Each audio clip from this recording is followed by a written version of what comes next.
నమస్కారం city news తెలుగుకి స్వాగతం. ఈనాటి వార్తా విశేషాలు. పార్లమెంట్ లో ఆర్థిక శాఖ మంత్రి నిర్మలా సీతారామన్ 2024 వార్షిక బడ్జెట్ ను సమర్పించారు. ఈ బడ్జెట్ లో వ్యవసాయ రంగానికి అధిక ప్రాధాన్యతనిచ్చారు.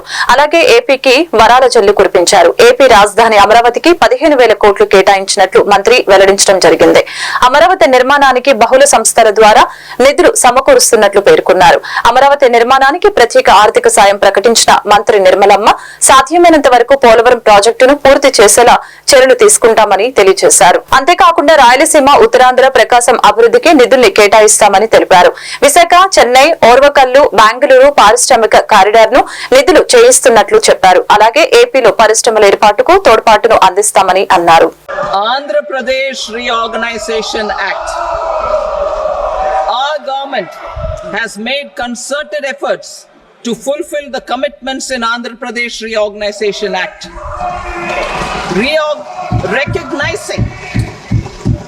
Recognizing the state's need for the capital, recognizing the state's need for a capital, we will facilitate special financial support through multilateral development agencies. In the current financial year, 15,000 crore rupees will be arranged with additional amounts in future years.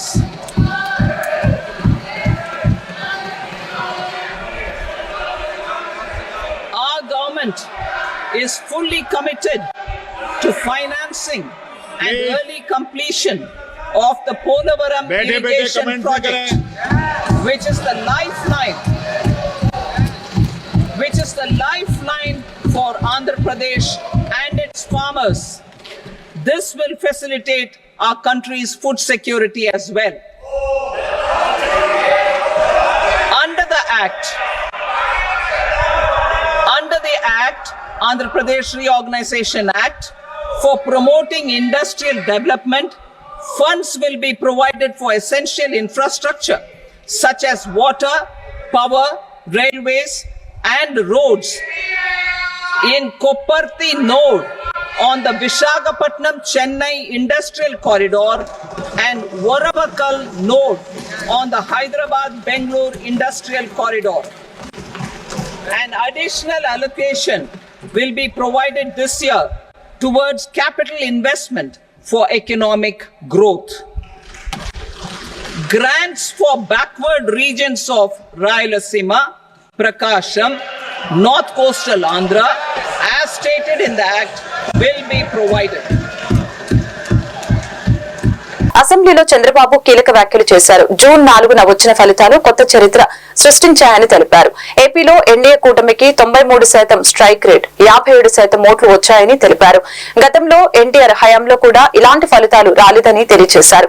భవిష్యత్తు తరాల కోసం బాధ్యతతో vote వేశారని ఓటర్లను కొనియాడారు. TDP, జనసేనకు BJP తోడవటంతో ఎన్నికల ఫలితాల్లో సునామీ వచ్చిందని తెలియజేశారు. బీజేపీ కూడా కలిసి రావడంతో భారీ విజయం సాధించామని తెలిపారు. సీఎం చంద్రబాబు ఇదే క్రమంలో మాజీ ముఖ్యమంత్రి వైఎస్ జగన్ ను ఉద్దేశిస్తూ చురుకలు అంటించారు.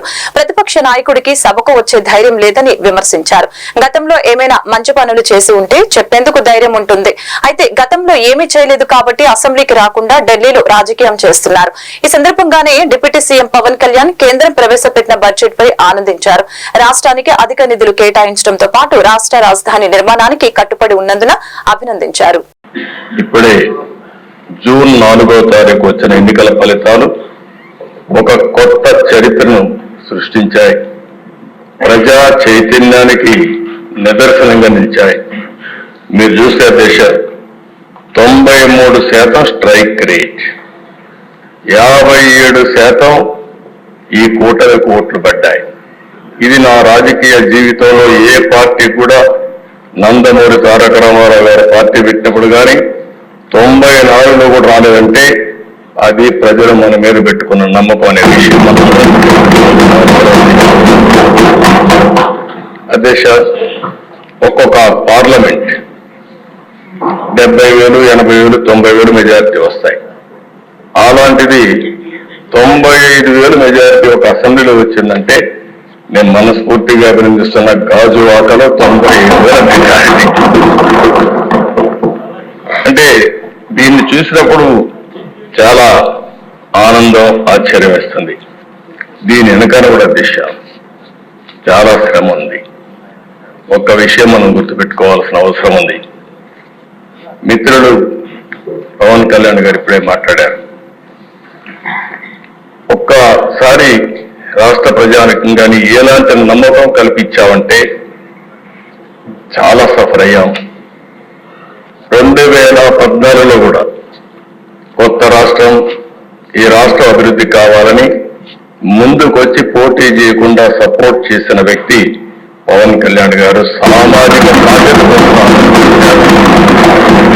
వచ్చారు.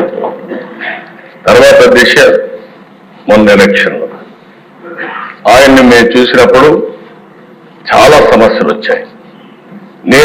నన్ను అరెస్ట్ చేసినప్పుడు జైలుకు వచ్చి నన్ను పరామర్శించిన తర్వాత బయట వచ్చి ఆ క్లిష్ట సమయంలో ఏమాత్రం ఓటు డివైడ్ కావడానికి వీలు లేదు, రాష్ట్ర ప్రయోజనాల కోసం తెలుగుదేశం జనసేన కలిసి పోటీ చేస్తామని చెప్పిన మొదటి వ్యక్తి. అంటే ఇది ఒక సామాజిక బాధ్యతగా తీసుకున్నారు.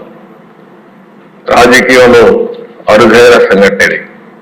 ఇద్దరం కలిసిన తర్వాత బీజేపీ వారు కూడా ముందుకొచ్చారు, కేంద్ర నాయకత్వం. ముగ్గురం కలిసిన తర్వాత దిశ. AP deputy CM Pawan Kalyan మంగళవారం శాసనసభలో ఆసక్తికరమైన వ్యాఖ్యలు చేశారు. భవిష్యత్తులో కూడా అమరావతిని రాజధాని ఉండే విధంగా చర్యలు తీసుకోవాలని సూచించారు. అందుకు ఏపీ సీఎం చంద్రబాబు నాయకత్వంలో మరింత ముందుకు వెళ్లాలని పిలుపునిచ్చారు. రాజకీయాల్లో ఆయనకు ఉన్న సుదీర్ఘ అనుభవంతో మా బోటి వాళ్లు కూడా నేర్చుకునే అవకాశం కలుగుతుందని తెలియజేశారు.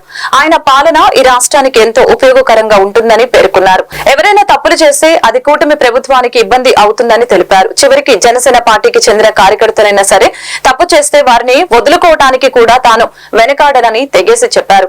ఎవరు తప్పు చేసినా తాము శిక్ష వేస్తామనే సంకేతం ప్రజలకు వెళ్లాల్సిన అవసరం ఉందని నొక్కి చెప్పారు. గత వైసీపీ పాలనపై కూడా నిప్పులు చెరిగారు. పంచాయతీలకు కేంద్రం సకాలంలో నిధులిచ్చినా గత ప్రభుత్వం వాటిని బదలాయించలేదని ఆరోపించారు. నిధుల బదలాయింపులో జరిగిన అవకతవకలపై కమిషన్ వేస్తామని అన్నారు. గౌరవ ముఖ్యమంత్రి శ్రీ చంద్రబాబు నాయుడు గారు లేరు.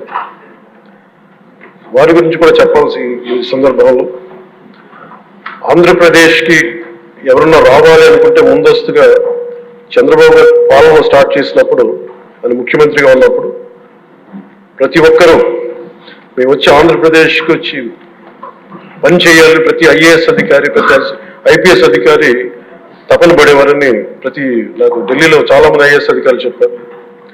అలాంటి అద్భుతమైన పాలన, ఛాలెంజెస్ ని అధిగమించి ఆంధ్రప్రదేశ్ ని అభివృద్ధి దిశగా తీసుకెళ్లారు. ముఖ్యంగా ఆయన బాగా నచ్చే అంశం నాకు ఆయనలో ప్రత్యర్థులను కూడా గౌరవించే గొప్ప గుణం. మొన్న ఈ మధ్యన మాకు చెప్తూ కూడా రాజశేఖర రెడ్డి గారి గురించి చెప్తూ ఆయన గురించి కూడా, ఆయన ఎంత ప్రత్యర్థి అయినప్పటికీ కూడా ఆయన గురించి కూడా మంచి వాక్యాలు చెప్పి ఆయన చేసిన మంచి పనిని కూడా చెప్పే సౌహృదయం ఉంది నారా చంద్రబాబు గారికి. తీసుకోవాలి, మేము నాలాంటి వాళ్ళు నేర్చుకోవాలి, అలాంటి యంగ్స్టర్ మాకు కొత్తగా వచ్చిన వాళ్ళు నేర్చుకోవాలి. అలాగే కర్నూలు 1953లో కర్నూలు రాజధానిగా వచ్చింది. ఎప్పుడు మనకి ఇన్ని సంవత్సరాలుగా, ఇన్ని దశాబ్దాలుగా ఇంకా కొట్టుకుంటూనే ఉన్నాం. అన్ని రాష్ట్రాలు ఏర్పడ్డాయి, భాషా ప్రయుక్త రాష్ట్రాలు ఏర్పడ్డాయి. దేశం అంతా ఎవరికి రాజధాని వచ్చింది, ముందుకెళ్ళిపోయారు, అభివృద్ధి చెందారు. కానీ మన ఆంధ్రప్రదేశ్కి వచ్చేటప్పటికి కర్నూలు రాజధానిగా ఏర్పడింది. కాదని చెప్పి మళ్ళీ తెలంగాణలో కలిపారు. కొన్ని దశాబ్దాల తర్వాత మళ్ళీ విభజన జరిగింది. మళ్ళీ రాజధాని కోసం ఎత్తుక్కుంటూనే వచ్చాం. కింద మీద పడి 14 నుంచి 19 చాలా కష్టంతో ఒక రాజధానిని అత్యంత ఖర్చుతోటి నిర్మించే దశలో ఉండగా, పరిస్థితుల్లో అనుకూలించగా గత ప్రభుత్వం వచ్చింది. వాళ్ళు 3 రాజధానులు తీసుకొచ్చారు. ఎప్పుడు కూడా ఇన్ని సంవత్సరాలు, ఇన్ని దశాబ్దాలుగా మనకు స్థిరమైన రాజధాని అనేది ఒకటి లేదు. అది బేసిక్ కేంద్ర బిందు ఒక అభివృద్ధికి, ఒక రాష్ట్రానికి. ఈసారి మటుకు చంద్రబాబు గారి ఆధ్వర్యంలో, గౌరవ ముఖ్యమంత్రి చంద్రబాబు గారి ఆధ్వర్యంలో ఇంకెప్పటికీ భవిష్యత్తు తరాలు ఇంకెప్పుడు ఏది రాజధాని, ఒక రాజధాని 2 కాకుండా అమరావతి రాజధానిగా ఉండాలి, దాన్ని ముందుకు తీసుకెళ్ళాలి, దానికి మేమందరూ సహకరిస్తామని ఈ సందర్భంగా మీకు తెలియజేసుకోవాలి అధ్యక్ష. అలాగే కేంద్ర నాయకత్వం నిన్న ఈరోజు ఇందాక న్యూస్ లో చూసిన అధ్యక్ష, 15,000 కోట్ల రూపాయలు మనం ఏ అమరావతి లేక ఈ రోజు వరకు ఇబ్బంది పడతాం, అలాంటి అమరావతికి కేంద్ర మంత్రి మన నాయకులు గౌరవ ప్రధానమంత్రి శ్రీ నరేంద్ర మోదీ గారు బడ్జెట్ లో ఈ రోజున 15,000 కోట్ల రూపాయలు అమరావతి కోసం మనస్ఫూర్తిగా కూటమి తరఫున మా అందరి తరఫున కూడా వారికి ధన్యవాదాలు తెలియజేస్తాం అధ్యక్ష. ప్రభుత్వంలో భాగస్వామ్యంలో కార్యకర్తలు కానీ మా సహచర ఎమ్మెల్యేలు కానీ మీరు వ్యక్తిగతంగా ఏ తప్పులు చేసినా అది ప్రభుత్వం మీద పడుతుంది. అలాంటి తప్పులు జరగకుండా చూసుకోండి. అలాంటివి జరిగితే మటుకు నేను ఎవరైనా స్థానమానం లేకుండా నాకు వాళ్ళకి సిస్టమ్ పనిచేస్తూ ఉంటుంది, అది మీరు అర్థం చేసుకుని నేను ఏ ఉద్దేశంతో చెప్తున్నానని చెప్పారు అధ్యక్ష. ఇలాంటి తప్పులు జరిగితే అవి వ్యక్తులు చేసిన తప్పులు పార్టీలకు కానీ ప్రభుత్వానికి కానీ చెడ్డ పేరు రాకూడదు. దాన్ని ఎలా హ్యాండిల్ చేసుకోవాలో జనసేన పార్టీ తరఫు నుంచి నేను మా వాళ్ళందరికీ కూడా ఒకటే తెలియజేశాను. మీరు వ్యక్తిగతంగా కనుక ఏదన్నా చేసి అది కూటమి ప్రభుత్వానికి ఇబ్బంది కలిగితే నేను వారిని వదులుకోవడానికి సిద్ధంగా ఉన్నానని చెప్పి చాలా స్పష్టంగా తెలియజేశాను అధ్యక్ష. అది మీరు ఇసుక విధానాల్లో కానీ మైనింగ్ విధానాల్లో కానీ ఏ రకంగా సరే గత ప్రభుత్వం చేసింది కదా మేము కూడా చేస్తామని ఎవరన్నా నాకు జనసేన పార్టీ తరఫు నుంచి ఎవరన్నా సరే ఉంటే వారిని నియంత్రించే బాధ్యత, వారిని సరిచేసే బాధ్యత మేము తీసుకుంటాం. అలాగే చట్టపరమైన తప్పు జరిగితే చట్టపరంగా ఎలాంటి చర్యలు తీసుకోవాలో అది మాకు కూడా అప్లై చేయండి, నాతో సహా. మేము తప్పు చేస్తే నాతో సహా ఆ చట్టాలు నాకు కూడా అప్లై చేయండి. ఎవరు దీనికి అతీతులు కాదు. దీనికి ముఖ్యంగా ఈ 5 సంవత్సరాలు కావాలి, హాలిడే కాదు ఎవరికి. మన ముఖ్యమంత్రి గారు కూడా చెప్తా ఉన్నారు, ట్రాఫిక్ జామ్స్ ఎంతసేపు జరుగుతుంది. రెంటచింతల గ్రామంలోని మిట్ట గుడిపాడు రోడ్డు నందు బాలుర సంక్షేమ పాఠశాలలో జాతిపిత మహాత్మా గాంధీ ఆదేశాల మేరకు పింగళి వెంకయ్య రూపొందించిన జాతీయ జెండా స్వీకరణ దినోత్సవం ఘనంగా జరిగింది. ఈ కార్యక్రమంలో బీజేపీ మండల అధ్యక్షులు పుల్లారెడ్డి, కాంగ్రెస్ నాయకులు కర్ణాటి కోటయ్య, అఖిల భారత కన్నెగంటి సేవా సంస్థ అధ్యక్షులు నారాయణపురం శ్రీను మరియు ప్రధానోపాధ్యాయులు, ఉపాధ్యాయులు, విద్యార్థులు ఈ కార్యక్రమంలో పాల్గొన్నారు.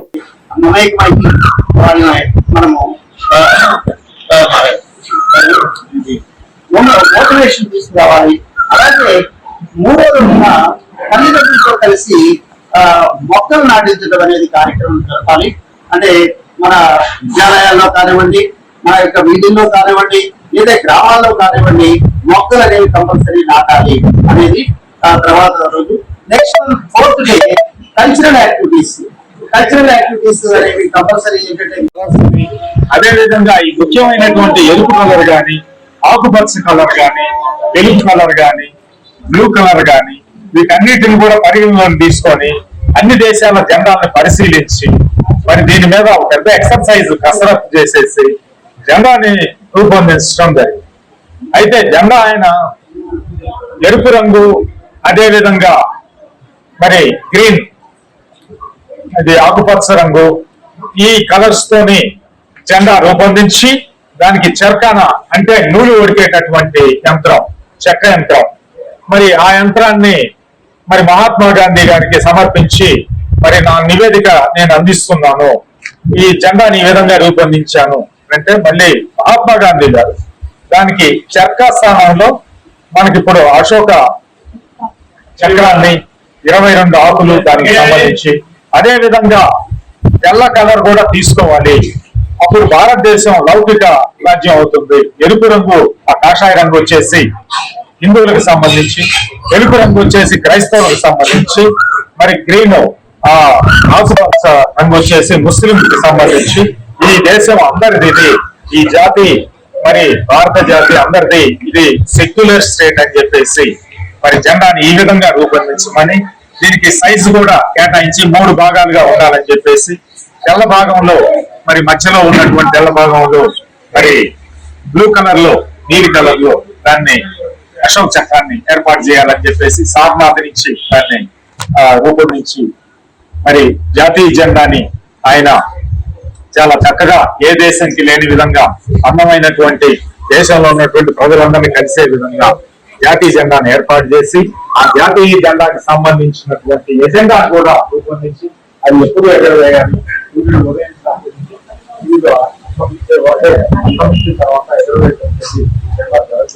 అది కూడా జెండా వచ్చేసి 3 ఇష్యూ మలేరియా డెంగ్యూ నివారణ మనందరి బాధ్యత అని దుర్గి ప్రాథమిక ఆరోగ్య కేంద్రం మెడికల్ ఆఫీసర్ డాక్టర్ వలపు సైతులు తెలిపారు. మలేరియా నియంత్రణ మాసోత్సవం సందర్భంగా మాచిల్ల మలేరియా సబ్ యూనిట్ ఆధ్వర్యంలో ర్యాలీని నిర్వహించడం జరిగింది. ఈ సందర్భంగా వారు మాట్లాడుతూ మీ ఇంటి పరిసరాల్లో నీరు నిల్వ ఉండకూడదు, పరిసరాలు పరిశుభ్రంగా పాటించాలి. నీటిని నిల్వ ఉంచితే దోమలు చేరి మలేరియా, డెంగ్యూ, చికెన్ గున్యా, మెదడు వాపు వస్తుంది. కాబట్టి దోమల వ్యాప్తిని అరికట్టడానికి తీసుకోవాల్సిన జాగ్రత్తల్ని తెలుసుకోవాలని తెలిపారు. ఈ కార్యక్రమంలో హెచ్ఈ శ్రీనివాసరావు, హెచ్వి లలిత కుమారి, హెచ్ఎస్ రెహమాన్, హెచ్ఏ స్టాఫ్ నర్సులు రేచల్, సద్గురు, ఎల్టీ సుబ్బారావు, ఏఎన్ఎంలు, ఆశా వర్కర్లు, గర్భిణీ స్త్రీలు, రోగులు పాల్గొన్నారు.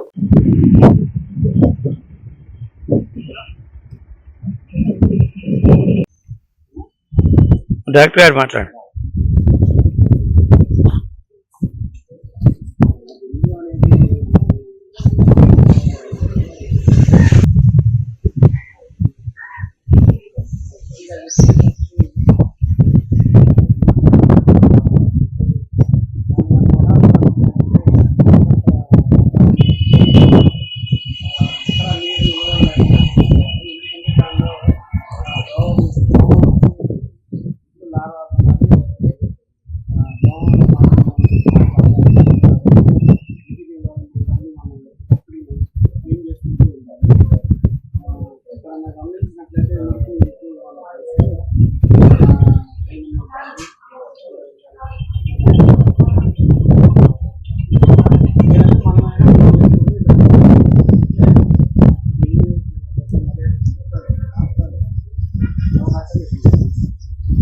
ఈ వార్తలు ఇంతటితో సమాప్తం. మరొక బులెటిన్లో మళ్ళీ కలుద్దాం.